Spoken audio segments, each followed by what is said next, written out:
હું વ્યક્તિને સીધી સપાટ જગ્યા ઉપર ગાડી દીધો, પછી એનો રિસ્પોન્સ ચેક કરીશ. તમને શું થાય છે? તમે મને સાંભળી શકો છો? તમારું નામ શું છે? There is no response. Okay, મનીષભાઈ તમે 108 ને ફોન કરજો. બરાબર. Then open the airway, head tilt, chin lift. એટલે આ પેટન્ટ એરવે થયો. હવે હું બ્રીધિંગ ચેક કરીશ. બરાબર. બ્રીધિંગ ચેક કરવા માટે હું પેશન્ટની નજીક જાઉં છું, મારી 2 ફિંગર્સથી કેરોટેડ પલ્સ લઉં છું અને મારી નજર ચેસ્ટ ઉપર છે.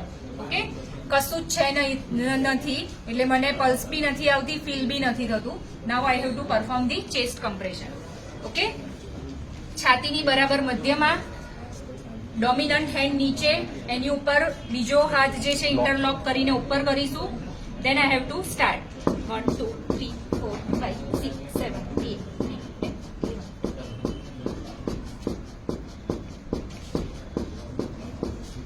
27 28 29 30.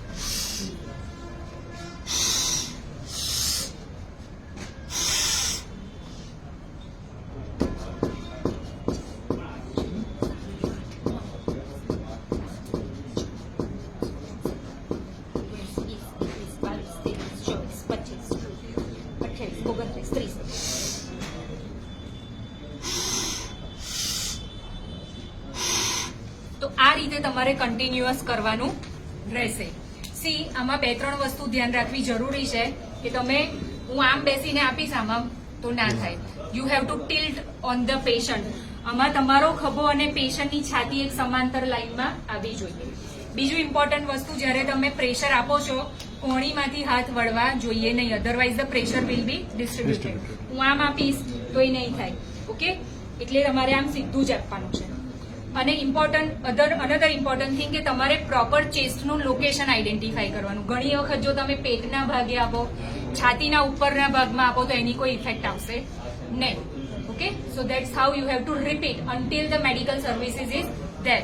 જ્યાં સુધી 108 આવે, ડોક્ટર આવે કે કોઈ તમારી હેલ્પમાં આવે, કાં તો તમારું CPR તમે ઇફેક્ટિવ થાય.